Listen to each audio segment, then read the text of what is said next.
Hallelujah. Father in heaven, we bless you and we worship you. Salamat po at dinako mo ang aming paniyapak sa lugar na ito upang ikaw ay aming sambahin.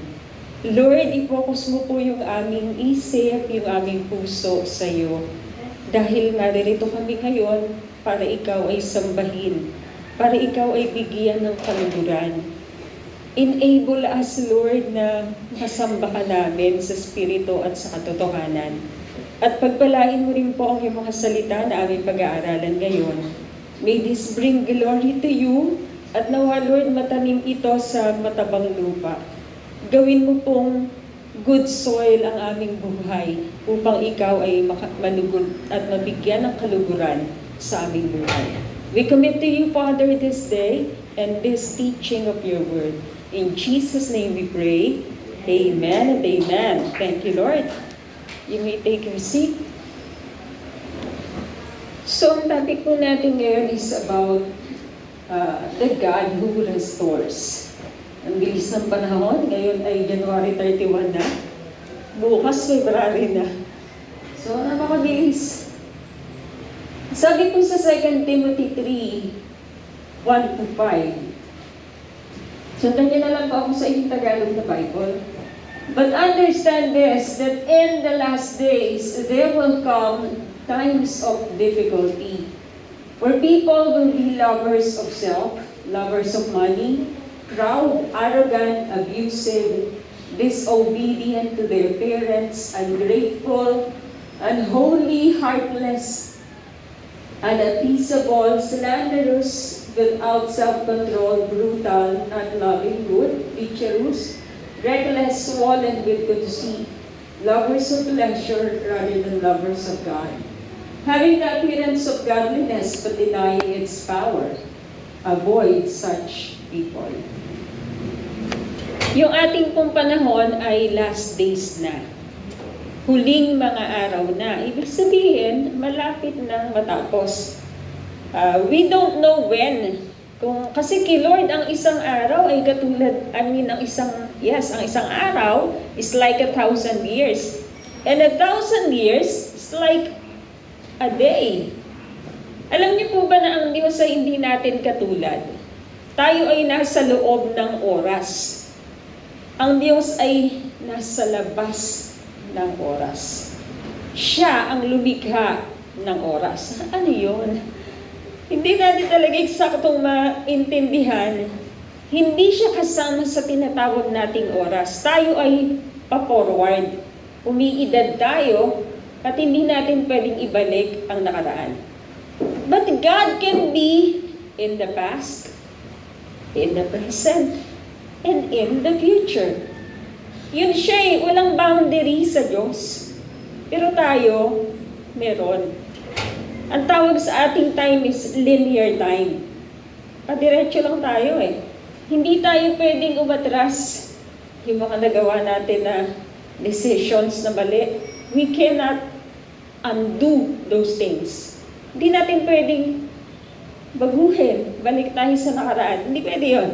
Pero kay Lord, He can be in any time of history or sa future. Nakita na ng Diyos kung ano ang future. Kasi Diyos siya. Pero tayo hindi. Ang nakikita lang natin yung panahon natin. Hindi natin nakita ang nakaraang panahon at ang darating na panahon. Napakahalaga na magtiwala tayo sa Diyos. Kasi siya alam na niya lahat. Hindi mo pwedeng sabihin, Lord, ito yung mas tama, ito yung mas maganda, ito yung gawin mo. No. Ang nakikita mo lang ay sarili mo. Ang nakikita ng Diyos yung kabuuan ng picture. Nakikita niyo po yan? Napakahalaga na magtiwala tayo sa Diyos. Huwag sa ating sarili. Yung inaakala mong tama, hangganan pala ay kapahamakan. Pero kung ikaw ay lalakad na may tiwala sa Diyos na siya yung mangunguna sa iyo, dadalhin ka niya sa ligtasan. Sa eternity, kasama siya. Pwede mo ba yun? Magtiwala tayo kay Lord? Huwag natin siyang pangunahan Huwag nating sabihin mas tama ang naiisip ko kaysa sa'yo, dahil hindi ganon. Okay? Napakataas ng kaisipan ng Diyos. At tayo'y napaka-limited lang ng ating kaisipan. So napakahalaga na tayo ay mag-submit o magpasakop sa Kanya. So sa panahon ngayon, kasama na tayo sa last days, meron talaga tinatawag na times of difficulty. Mahirap, tulad ngayon. Ang hirap ng panahon. Pero kailangan matuto tayong sumabay sa takbo ng panahon na nananatiling tapat sa Diyos. Sad to say, itong pandemic na ito, maraming hinayag to sa buhay ng lahat ng tao sa mundo. Nakita ng mga tao na ganun lang kabilis ang buhay. Mga kapatid, kalahating milyon na ang tinamaan ng virus sa atin. At 10,000 plus na ang namatay. Ganon kabilis ang buhay. Ang tanong, na-accomplish ba natin yung purpose ng Diyos sa buhay natin? Remember, ang bawat isa sa atin may layunin ang Diyos. Hindi tayo nabuhay na nagkataon lang, nagkasala kasi yung magulang ko sinilang ako. No. Mahal ka ng Diyos at may plano ang Diyos sa'yo. Kailangan ma-realize mo yon. Pahalagahan mo ang buhay mo kasi mahalaga ka sa Diyos. Hindi sa tao, huwag sa tao. Kasi ang tao katulad mo at katulad ko ay hindi perpekto. Tama po ba? Kaya napakahalaga na i-fix natin yung ating mata kay Jesus. Huwag niyo i-fix yung mata niyo sa akin. Dahil ako nakafix ang mata ko kay Jesus. Amen? Yun yung tama. I-fix natin yung ating mata kay Lord. Kasi last days na ngayon, napakahalaga na maramdaman mo yon at maging aware ka na last days na. Kasi baka maaksaya mo pa yung buhay mo. Sayang. So you must know kung ano na yung panahon ngayon. Dahil sabi din ni Lord, pakabasa niyo po.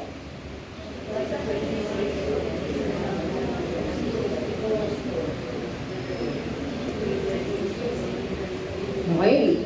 Dahil sa pagtaas ng mga pagkakasala o sa pagdami ng kasalanan, ang pag-ibig ng nakararami ay lalamig. Concerning the brotherly and sisterly love sa ating magkakapatid sa Diyos. Dahil sa kasalanan, dalawang bagay yan eh. Either he is the one sinning, kaya lumamig ang pag-ibig niya sa kapatiran, or dahil sa ginawa niya, lumamig ang pag-ibig ng kapatiran sa kanya. Mga kapatid, it doesn't matter kung sino yung bumalik sa kasalanan. I mean, of course, it does matter. Pero huwag sana magbago yung pag-ibig natin sa kanila. Pwede po ba yun? Hindi porket nahulog sila sa kasalanan o napalayo sila kay Lord, ay hindi mo na sila mamahalin. Napakahalagang huwag lumamig ang pag-ibig natin sa kapatiran. Amen? Kasi doon mag-uugat yung ating pagmamalasakit sa kanila. Hindi pwedeng magalit ka o lumamig ang pagmamahal mo sa kapatid mo kasi nahulog siya sa kasalanan at patuloy siyang nahuhulog dito. Huwag mo siyang i-give up. Patuloy mong mahalin ang kapatid mo. Mahalaga yun. Amen ba? So, ang topic natin is the God who restores. Ang Diyos na nagbabalik sa pinakamainam na kalagayan. Alam niyo po ibig sabihin ng Jehovah Rapha? The God who heals, actually, is the God who restores. Halimbawa, si Miriam, nagkaroon ng ketong, kapatid ni Moses. Pero sabi ni Lord, pag-pray niya si Miriam ay gumaling. Na-restore yung kanyang balat sa katulad ng dati. Ibig sabihin, gusto ng Diyos na i-restore sa pinakamainam na kalagayan ang tao. Kasi ano bang ginawa ni Satanas? Sinira niya ang tao. Kung ano nilalagay niya sa isip ng mga tao, wala kang kwenta, wala kang halaga. No, mahalaga ka. Kaya nga si Jesus ay naghandog ng buhay niya para sa'yo. Ay, hindi ako mahalaga kasi hindi ako mayaman. Hindi ako mahalaga kasi hindi ako college graduate. Saan nakalagay sa Bible yan? Na ang halaga mo ay nakabatay sa mga achievements mo. Wala sa Biblia yan. Mahal ka ng Diyos just the way you are. Sabihin niyo nga po, mahal ko ng Diyos kung ano ako. Yes. At kailangan mahalin mo rin yung sarili mo. Sabi, di ba the second commandment, love your neighbor as you love yourself. Isipin mo yun. How can you love others kung hindi mo nga mahal yung sarili mo eh? Napaka-higpit mo nga sa sarili mo, kung sarili mo, maliit-maliitin mo, gano'n na lang. So, gano'n din yung tingin mo sa iba. Gusto ni Lord na mahalin mo ang sarili mo the way you love others. Hindi ko yung tututukan pero hindi ko alam kung bakit nasasabi ko yan. Anyway, nasa last days na tayo. At napakahalaga na huwag manlamig ang pag-ibig mo. Una sa lahat, sa Diyos. Pangalawa, sa kapatiran mo. Amen ba? Kasi nasa last days na tayo. Huwag kang sumama doon sa makakasama doon sa panlalamig. Please, huwag kang sumama doon. Sabi nga ng lumang kanta, give me oil in my lamp, keep me burning. Yung oil na yon, the oil of the Holy Spirit. Yun yung magpapainit sa atin para patuloy tayong magmahal sa Diyos at sa ating kapwa. You cannot really love your neighbor if you can't love yourself. Mahalin mo yung sarili mo kasi mahalaga ka sa Diyos. Sabi niyo nga po, mahalaga ako sa Diyos. Ano ba ang role natin ng mga Christians sa mga kapatiran natin na bumalik sa pagkakasala? Meron tayong nakikita gano'n. Hindi na natin kailangan sabihin kung sino. Ano yung ating role? Kasi kung minsan hindi natin alam kung ano yung gagawin natin eh. Kaya ang nagagawa natin, balik. Diba? So kailangan alam natin. At huwag mong kakalimutan let love and faithfulness never leave you. Love and faithfulness. The love there is agape. Okay? Ano yung ating role? Number 1, we're not here to condemn them. Hindi natin sila dapat na i-condemn. Ay, ikaw wala ka talagang kwenta. Ay, ikaw talaga lagi ka na lang nagkakasala. Walang ganon. Hindi natin dapat gawin yon. Sabihin nyo nga po, hindi ko yung gagawin. Kahit na totoo na nagkasala at patuloy na nahuhulog sa kasalanan ang kapatid natin sa Panginoon, hindi natin sila dapat i-condemn. Sabihin niyo po, I will never condemn them. Lagi mo sa isip mo. Kasi hindi rin tayo kinondem ng Diyos. Totoo ba yun? Yes. O, bahasan niyo po.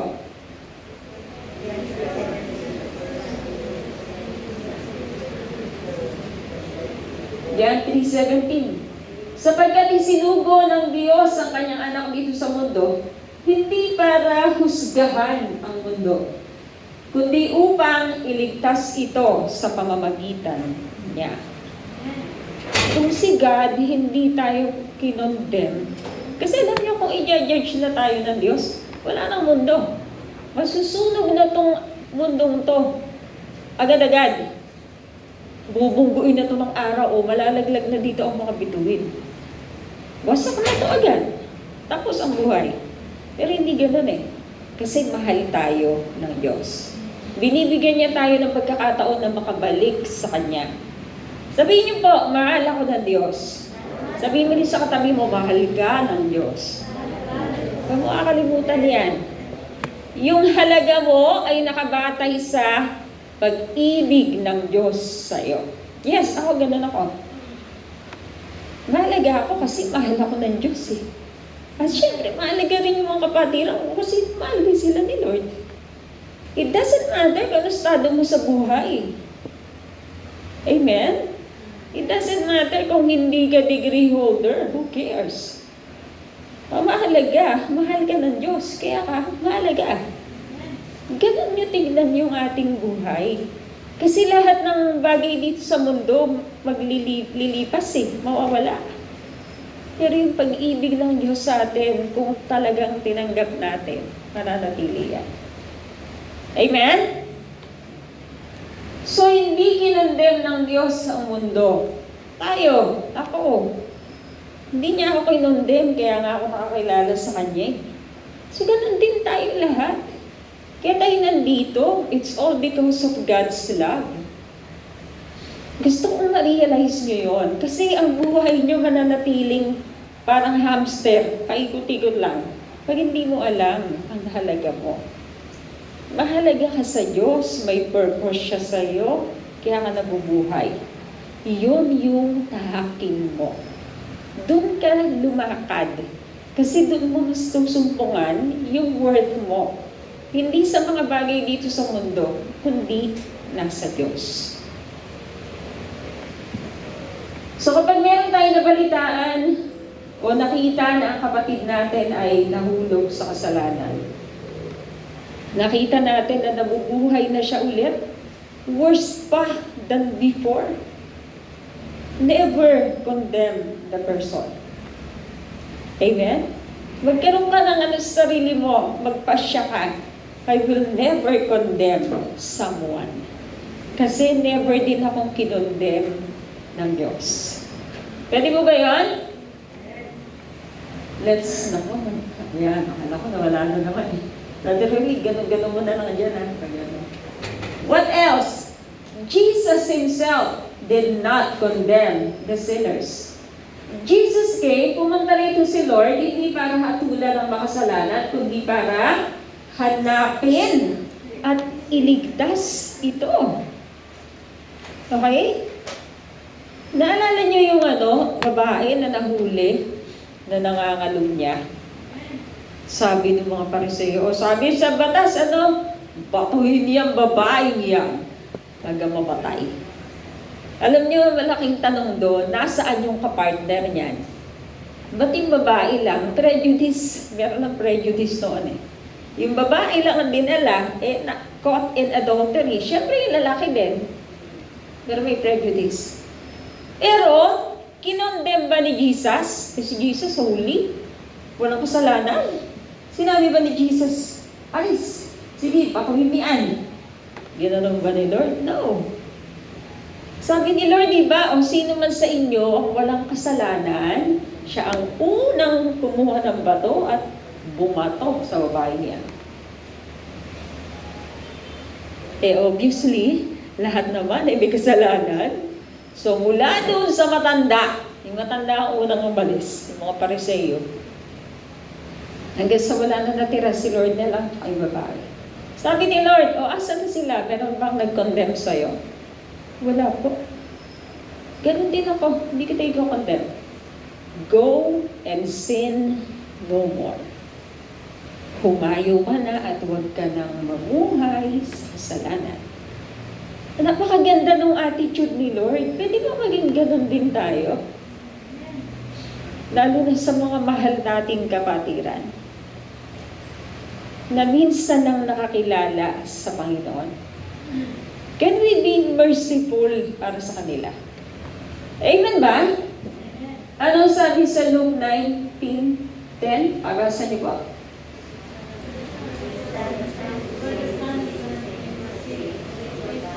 Yan. Sa Tagalog, sapagkat ang anak ng tao ay pumarito upang hanapin at iligtas ang mga naligaw. Dati rin tayong naligaw. Nasumpungan na tayo, nakita na tayo ni Lord, kaya tayo naligtas.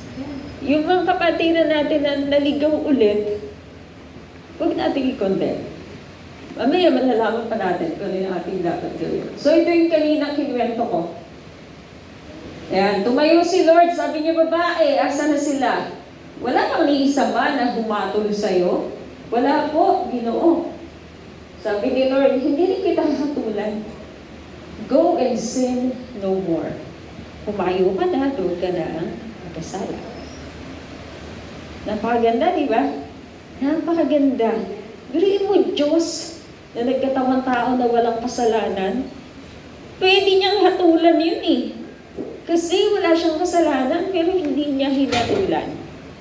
Pinili niyang kaawaan. Remember, sabi rin sa Luke 5:32, sabi ni Lord, I have come to call not those who think they are righteous, but those who know they are sinners and need to repent. Other version, I have not come to call the righteous, but the sinners to repentance. Pumunta rito si Lord, hindi para hanapin yung ang tingin sa sarili ay matuwid na. Ang hahanapin ni Lord, yung mga aminado na makasalanan.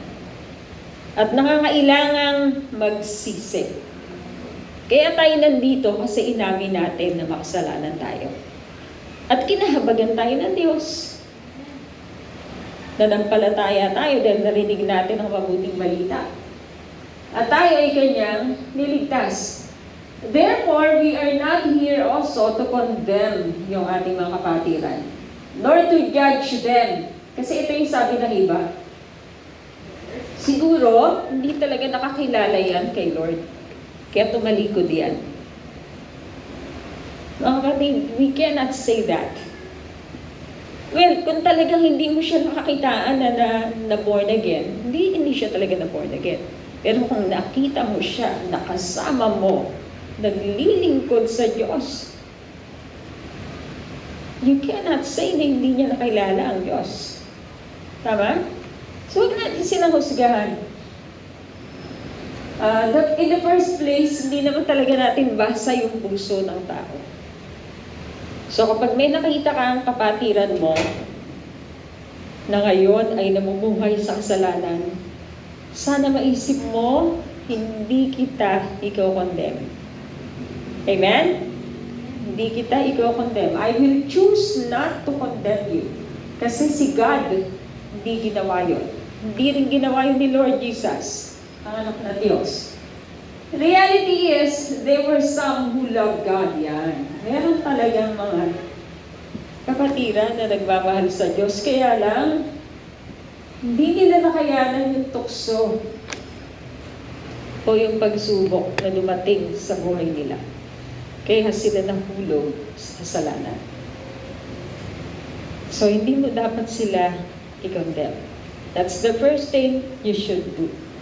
Not to condemn them. Hindi ko rin naman sinabi na hayaan mo sila.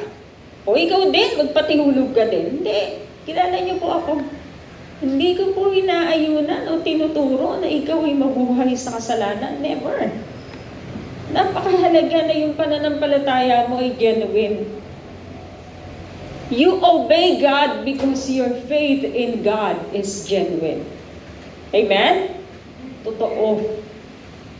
Pero kung sakali biglang nahulog yung kapatid mo, yung pagkakahulog niya, slowly yan eh. Hindi yan talagang dulas lang. Yan ay slowly. Pero pag nahulog na siya, nahulog na siya. Nandun na siya. Hindi ka pwedeng magpatihulog din para maabot mo siya. Hindi gano'n. Amen? Hindi gano'n. Pero ang una mong gawin, hindi ka magpo-condemn sa kanya. Ang malawa, intercede for them.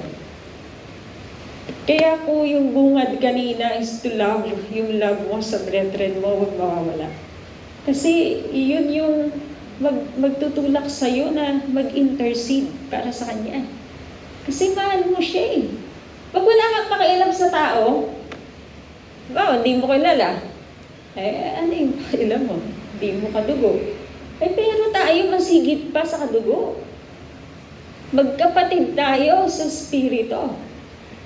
Dahil sa Diyos. So, ano pinakamabuti mong gawin pag nabalitaan mo, nakita mo na nahulog sa kasalanan?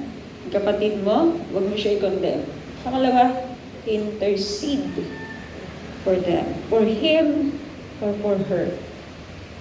Lalo na kung merong ang lakas ng ni Lord sa'yo. Anak, pag-pray mo si ganito. Ay, hindi mo naman alam kung bakit mo siya ipag-pray. Sinabi ni Lord, pag-pray mo. Lord, hindi ko alam, pero I pray, bigyan ko ng lakas sa kapatid ko to. Kasi baka sa mga oras na yun, nag-struggle na siya sa kasalanan. Mag-struggle ka lang sa kasalanan kapag ayaw mong sumunod. Okay? Pag meron kang iniisip na option to sin, mag-struggle ka niyan. Pero kapag nakapagpasya ka na, nakapagpasya na ako eh. Kay Lord lang ako. Hindi na struggle yung sin. Hindi mo na pinapansin. Dead mo na sa iyo yung kasalanan kasi nakapagpasya ka na sumunod sa Panginoon. Amen? Ano ba ibig sabihin ng intercede? Ano sa Tagalog yan?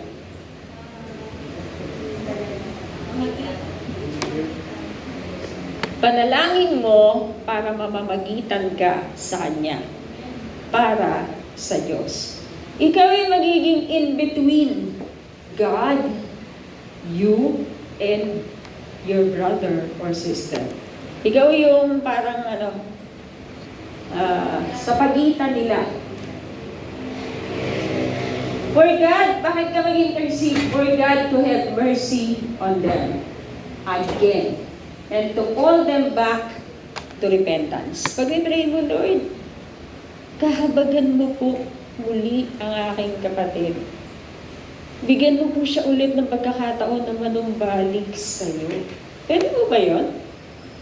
Instead na i-condemn mo, lait-laitin mo, panalangin mo, Lord, mahabag ka po sa kanya. Naging mahina po siya, Panginoon, patawarin mo po siya. Bigyan mo po siya ulit ng isa pang chance na makabalik sa iyo. Bakit mo ginagawa yun? Meron ka kasing genuine love sa kapatid mo. Hindi kailangan meron siyang gawing mabuti sa iyo para mahalin mo siya. Mahal mo siya kasi kapatid mo siya kay Lord eh. Mahal siya ni Lord. Mahalaga siya sa Diyos. Kung paano ikaw ay mahalaga. Kung ikaw ay biglang nagkasala, hindi naman bigla yan. Kung nagkasala ka, gusto mo bang ang prayer ng kapatiran sa iyo hatulan mo yan, Lord. Bigyan mo yan ng sakit. Bigyan mo yan. Di ba hindi? So, ipagpipray mo na kahabagan muli ng Diyos ang taong yun. Kahabagan at akayin ulit siya ni Lord para magsisi at manumbalik sa Diyos. Di ba mas masaya yun? Sa totoo lang. Mas masaya na makita mo ulit yung kapatid mo na kasama mo na nagpupuri kay Lord. Nakabalik na siya kay Lord. Amen ba? Sana huwag tayo matulad sa story ng prodigal son. Yung kuya, nung umuwi yung bunso, medyo nagalit siya, selo siya. Diba? Selo siya eh. Minsan yung ibang Kristiyano, ganoon din eh. Parang nagagalit siya kay Lord kasi nakabalik. Huwag ganon. Huwag ganon yung attitude natin. Magalak tayo. Amen? Ikaw pa, kung ikaw yung nagkasala at nakabalik kay Lord, gusto mo ba na i-welcome ka na kapatiran mo na?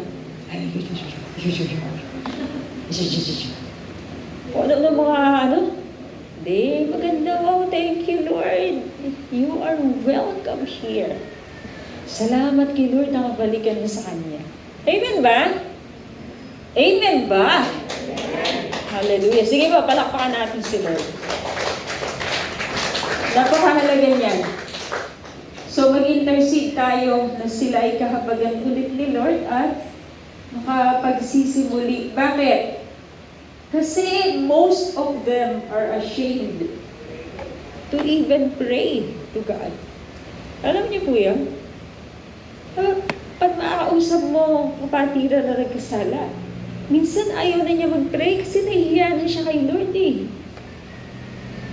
Hello? Minsan ayaw na niya mag-pray. Ikaw mo mag-pray para sa Kanya. Amen ba? Ikaw ang mag-pray para sa Kanya. Lord, mabag ka po sa Kanya, please. Kabagan mo po siya. Bigyan mo po siya ng another chance. Let your mercy overflow. Akayin mo po siya muli para magsisi at manumbalik sa'yo. Pwede mo bang ganun yung prayer natin? Hindi yung prayer ng Pariseyo. Sabi ng Pariseyo, ay, nako Lord, buti na lang hindi ako katulad nun. Tao yun. Yung tax collector yun. Ang daming ninanakawan yun. Instead na gano'n yung prayer mo, pag-pray mo, Lord, mahabag ka po sa Kanya. Paano kinahabagan mo ko? Kaya ako nandito ngayon kasi kinahabagan mo ko eh. Kaya pray ko din, kahabagan mo rin po siya, Lord. Amen ba? Love your brethren. Di ba ano ba pinakatanda na tayo ay disipulo ni Kristo? Love. Anong commandment ni Lord? Love one another as I have loved you. Magmahalan kayo sa isa't isa kung paano kayo ay minahal ko. Wow, ang tindi nun. Ang pag-ibig ni Jesus sa atin eh, hindi siya nagdalawang isip na ibigay yung buhay niya for us. Sabi ni Jesus, mahalin mo rin yung kapatid mo, ready ka rin ibigay yung buhay mo para sa Kanya. Matindi yun. Pero yun ang marka ng tunay na disipulo ni Kristo. Hindi yung galing, dami mo na alam, tagal mo na Christian. Hindi yun ang sukatan eh. But it's how you love your brethren. Totoong naranasan mo ang pag-ibig ng Diyos kasi ganyan ka magmahal sa kapatid mo. Pero hindi ka marunong magmahal sa kapatid mo, I doubt if you really experience the love of God. Amen po ba? Ang hirap ipaliwanag pero pag alam mo, naranasan mo yung pag-ibig ng Diyos, kahiya-hiya naman kung mang-condemn ka ng tao. Kasi si God nga, hindi ka kinundin eh.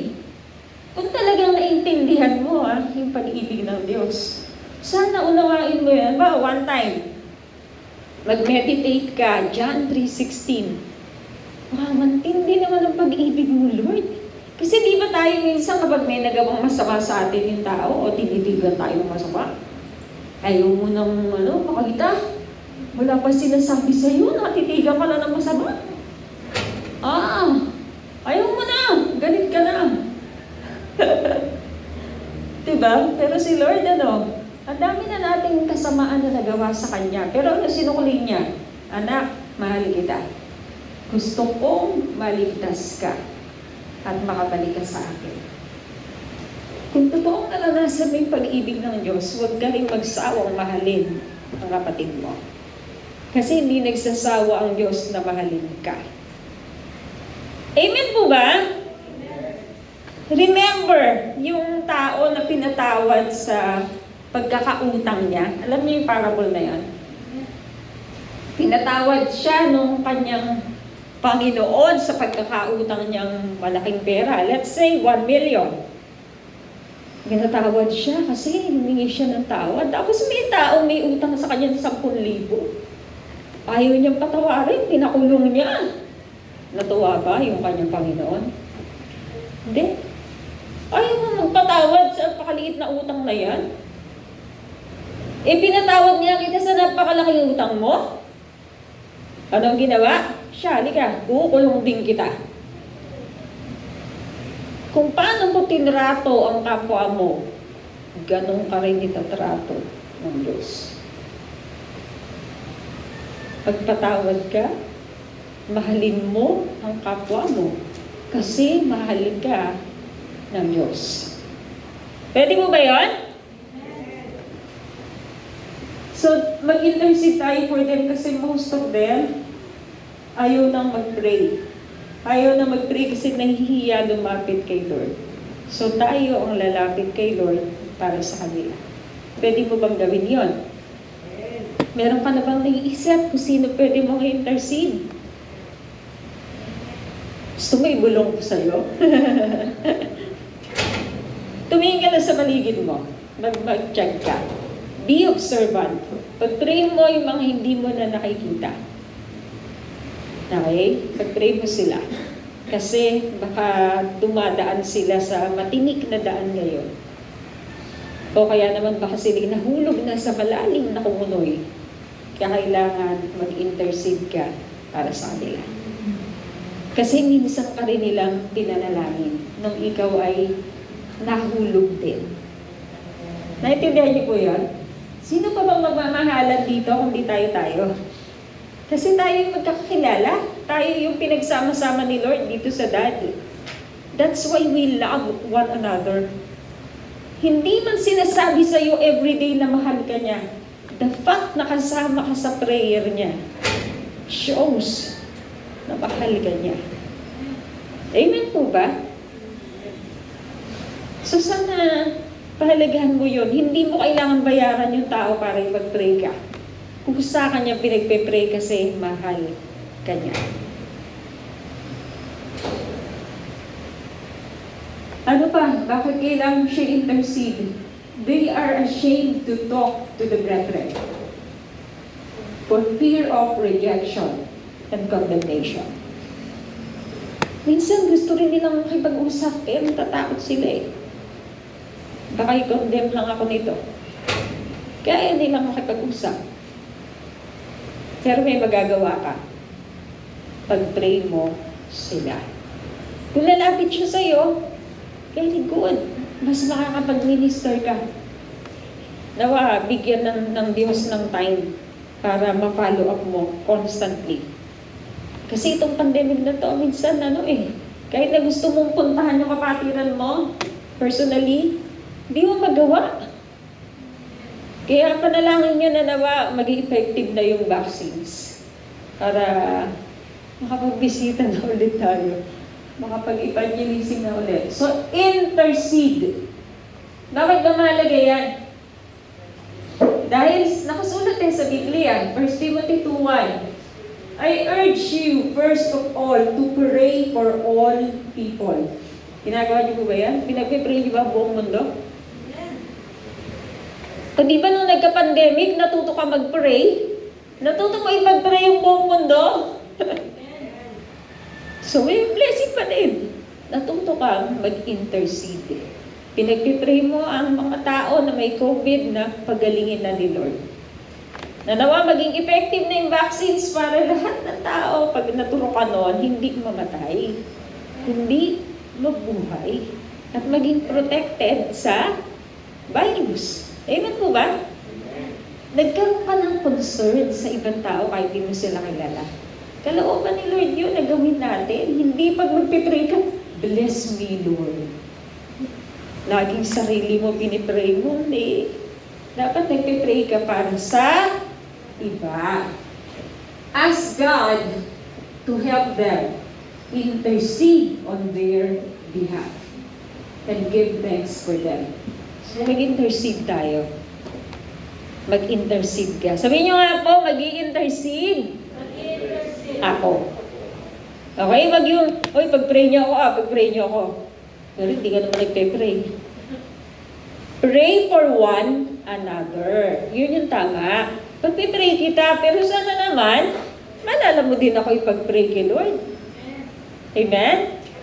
Hindi yung ako lang nagpipray sa'yo, pero okay lang din naman sa akin yung wala problema. Kahit di mo ko ipag-pray, pag-pray pa rin kita. Pero mas maganda kung pinagpipray ang isa't isa. Kasi nakalagay sa Bible pray for one another. Pakibasa niyo po ang James.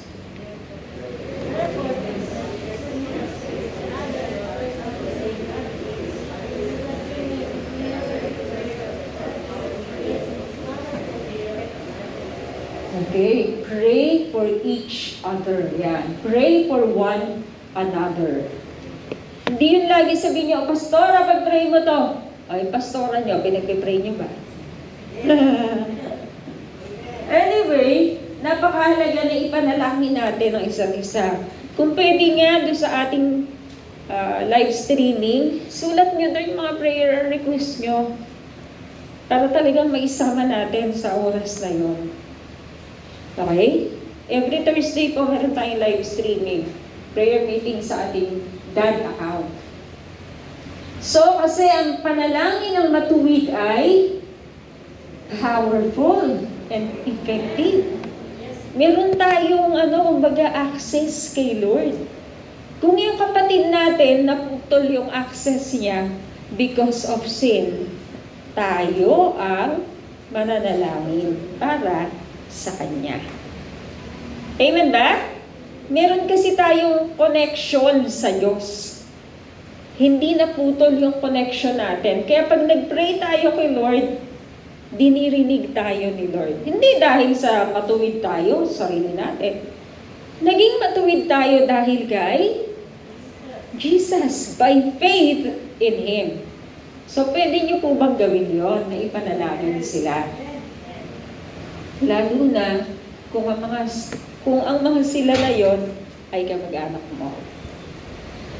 Ikaw dapat yung unang magmahal sa kanila. Amen ba?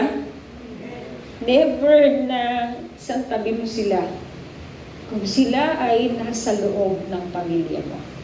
Sila yung una mong pinapriority na ipanalangin kay Lord. Amen? At syempre, napapatira, hindi pwedeng mawala yun. Ano pa? Because God is looking for intercessors. Alam niyo po ba na ang pag-intercede o panalangin para sa kapatiran ay hindi katulad ng calling? Ikaw intercessor ka, ikaw lang intercessor. Hindi, yan ay para sa lahat ng mananampalataya. Binigyan tayo ng Diyos ng access sa Kanyang throne of grace to intercede for one another. Naghahanap ang Diyos ng mamamagitan sa kapatiran para hindi mapahamak yan. Para hindi hatulan. Naghahanap si Lord ng mamamagitan para sa Kanya. Ano yung nakasulat sa Ezekiel? Pakibasa niyo po.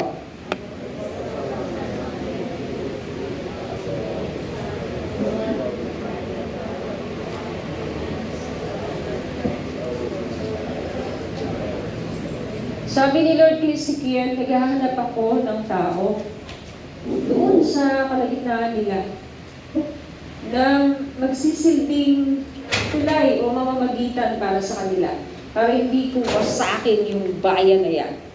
Pero wala akong nakita.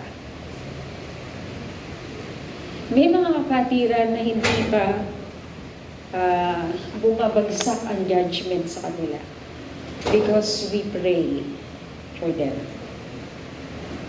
Kasi pag naghanap si Lord ng mag-intercede, may nakikita siyang nag-intercede. Kaya yung supposed to be na magaganap na pag-ani nila sa kanilang kalikuan ay napipigilan kasi may namamagitan para sa kanila. Nakikita niyo po ba yung halaga nun? At iyon ay gampanin mo at gampanin ko. Sabihin niyo nga po, ako yung intercessor. Okay? Hindi mo kailangan maging pastor muna para mag-intercede ka. Hindi. Kung ikaw ay totoong mananampalataya, qualified ka na mag-intercede. Kaya bagong mananampalataya ka o matagal kayo, doesn't matter, basta mananampalataya ka ng totoo. Qualified ka na mamagitan para sa kapatid mo. Pwede niyo po bang gawin yun? Amen? Nararamdaman niyo ba yung kagalakan pag nakita niyo ulit yung kapatid niyo? Yung siglaw sa iyan ng puso mo, oh, thank you Lord, answered prayer yan. Diba? Hindi yung, ay, nandiyan yung kapatiran, ano kayo? Wala kang burden kasi never mo pinag-pray. Pero yung mga kapatiran ng talagang nananalangin for them, pag dumating sila at nanambalik kay Lord, wow, nakakatuwa. Kasi tinugon ni Lord yung panalangin natin. So, pwede mo bang gawin yun? Hindi mo lang to narinig, gagawin mo to. Huwag mong i-condemn ang kapatiran na nagkasala. Pangalawa, mamagitan ka ng panalangin para sa Kanya. Na siya ay kahabagan ng Diyos at magsising muli. Sabi rin sa 1 Kings, then the king said to the man of God, intercede to the Lord your God and pray for me, that my hand may be restored. So the man of God interceded with the Lord, and the king's hand was restored and became as it was before. So sinasagot talaga ng Diyos ang kanyang mga anak pag namagitan para sa ibang tao. Kaya huwag kang manghinaya. Mahalin mo ang kapatiran, lalo na dating kasama mong tumahayo, dating kasama mong makanta, tumutugtog, sumasayaw, dating kasama mo na nagpe-pray, nag-worship kay Lord, panalangin mo naman sila. Amen po ba?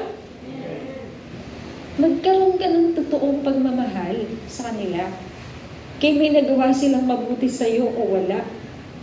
It doesn't really matter, hindi nang batayan eh. Gagawan mo sila ng mabuti kasi yun yung kalooban ng Diyos. Kasi mahal mo sila. Amen ba? Maramdaman ng tao na may nagmamahal sa Kanya, may nananalangin para sa Kanya. Wow! Higit pa yun sa perang bibigay mo. So, sana, devote yourself to intercede para sa kapatiran. Sabi rin sa Ezekiel, okay, yun na rin yun. Anyway, do you think that I like, iba pa pala to? Sabi dito, sa palagay mo ba gusto ko makita na mamatay ang mga kasalanan? Sabi ng Sovereign Lord. Of course not. I want them to turn from their evil ways or wicked ways and live. Hindi nalulugod ang Diyos na parusahan yung mga sinners, yung mga wicked. Hindi siya nalulugod. Ang gusto ni Lord, manumbalik sa Kanya ang makasalanan. Doon nalulugod ang Diyos. So tayo din sana, malungkot din tayo kapag yung kapatiran natin lumilihis. Pwede mo ba? Pwede mo ba natin maramdaman yon? Mahalin natin. Sana yung totoo. Hindi yung dead ka lang. Kaya tuloy pag nagkasala ka rin, dead ka din. Wala ka kasing concern. Magmahal ka. Hindi ka lugi pag ikaw ang nagmahal. Hello? Pagpapakita yun na anak ka nga ng Diyos. Kasi nagmamahal ka. Basta isipin nyo to hindi kailangan may gawin muna sa'yo na mabuti yung tao para mong mahalin eh. Sapat na mahal tayo ng Diyos, kaya mahalin natin yung isa't isa. Amen po ba? So, hindi nalulugod ang Diyos na mamatay ang makasalanan. God is not happy in the death of the wicked. Remember that. Kaya ikaw din dapat huwag kang matuwa. Kapag napahamak na o namatay na yung kapatid mo na tumalikod kay Lord. The Lord's not slow in keeping His promise, as some understand slowness. Instead, He is patient with you, not wanting anyone to perish, but everyone to come to repentance. So, sana tayo din. Hindi natin gusto na mapahamak yung kapatid natin, kundi manumbalik siya sa Diyos. Pwede niyo po bang, ayoko sabihin i-promise pwede niyo po bang sikapin na totoong ipanalangin o mag-intercede para sa kapatiran na nagkakasala? Pwede po ba? Please help me. Kailangan mas marami tayong mamagitan kay Lord para yung mga kapatiran natin ay manumbalik sa Diyos. Hello? Sana kung wala kang pagmamahal, pray mo kay Lord, Lord, help me to love my brethren as you love me. Panalangin mo kay Lord yun. Kung wala kang concern, dead ba ka? Pag-pray mo kay Lord na magkaroon ka ng concern sa kapatiran. Amen? What else? Pangatlo. Pagbasa po.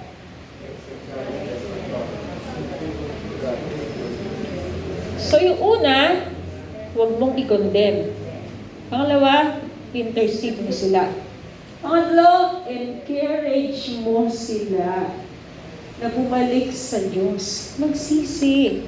Kasi ang Diyos ay mahabagin. Sila ay tatanggapin ng Panginoon. Pwede po ba yun? Encourage them to come back. Come on. Naalala mo ba nung nag-worship tayo kay Lord? Paalala niyo sa kanila. Di ba't napakasarap doon sa presence ni Lord na maglingkod tayo kay Lord? Ang saya. Kasi nandun ang Holy Spirit, nandun si God sa kalagitnaan. Ipaalala mo sa Kanya ang presence ng Panginoon na naranasan niya. Encourage mo siya na bumalik sa Diyos. Pwede po ba yun? Kung ma-message mo, kung makakausap mo, encourage mo. Dahil hindi maganda na manatili sa kasalanan. Nakakatakot kasi kung datnan ka ng kamatayan sa ganong sitwasyon. Ayaw natin yun. Napakahalaga na makapanumbalik sa Diyos. Kaya natutunan po ba kayo? 2 Chronicles 30 verse 9, For the Lord your God is gracious and compassionate. He will not turn His face from you if you return to Him. Sabihin mo yan sa Kanya. Kapatid, sabi ng 2 Chronicles, ang Diyos ay mahabagin, maawain. Hindi Kanya itutulak palayo kapag ikaw ay lalapit sa Kanya upang magsisi at manumbalik sa Kanya. Amen? Sana mga kapatiran, ganun din tayo. Pag nakita mo na malapit na kay Lord, huwag ka nang magbulong-bulong-bulong. Instead, thank you, Lord, for the answered prayers. Amen? Maggalak ka. Sabihin niyo po, magagalak ako. Ano pa? Sabi rin sa Joel 2:13, rend your heart and not your garments. Return to the Lord your God, for He is gracious and compassionate, slow to anger and abounding in love, and He relents from sending calamity. Sinintay ka lang ni Lord na manumbalik sa Kanya. Hindi tumigil ang pag-ibig ng Diyos sa iyo nung nagkasala ka. Hindi tumigil yun. Gusto ni Lord na manumbalik ka na sa Kanya. Huwag kang matakot. God is gracious and compassionate. Kung manunumbalik ka sa Kanya, tatanggapin Kanya. So encourage yung kapatid na tumalikod o nagkasala. Encourage natin sila na manumbalik sa Diyos. Also, in 2 Chronicles 7:14, kasi sila ay dati ng bayan ng Diyos And my people who are called by my name will humble themselves and pray and seek my face and turn from their wicked ways. Then I will hear from heaven and will forgive their sins and will heal their land. Kailangan lang manumbalik, magpakumbaba, humingi ng tawad sa Diyos para ma-restore yung relationship as father and son. Amen? Pwede po ba natin encourage sila? Kung may access kayo na makausap sila, please encourage them na manumbalik na sa Panginoon. Pwede po? Okay, yan ako may stop. May natutunan po ba kayo? So ano po yung ating role sa ating mga kapatiran na tumalikod na kay Lord? Tatlo?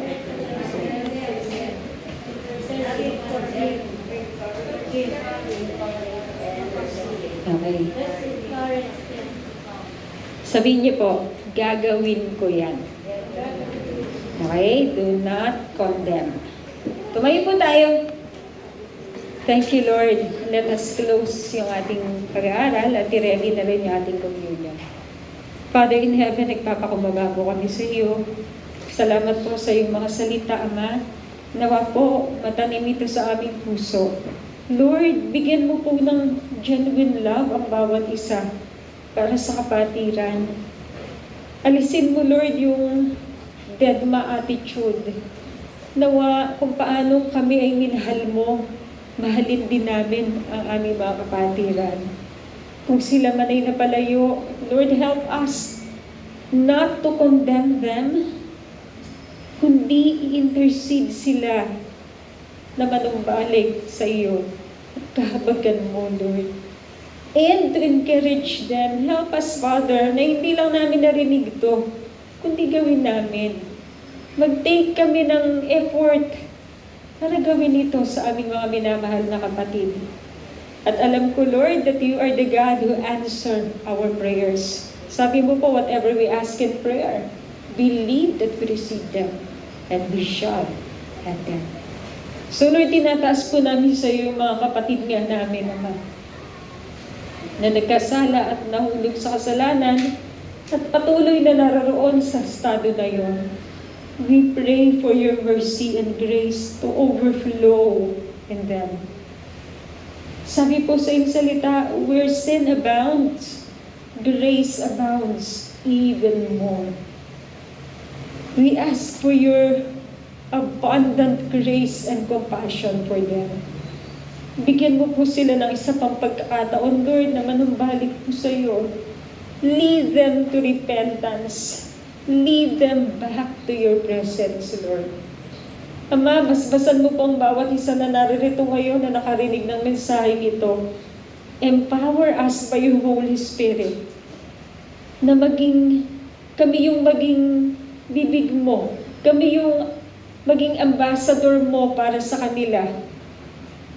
Akayin sila muli pabalik sa iyo. Lord God, alam namin na ikaw ay mabuti. Help us, Lord, to really love them truthfully from our hearts. Maraming salamat, Ama. Patatagin mo po ang bawat isa na naririto ngayon.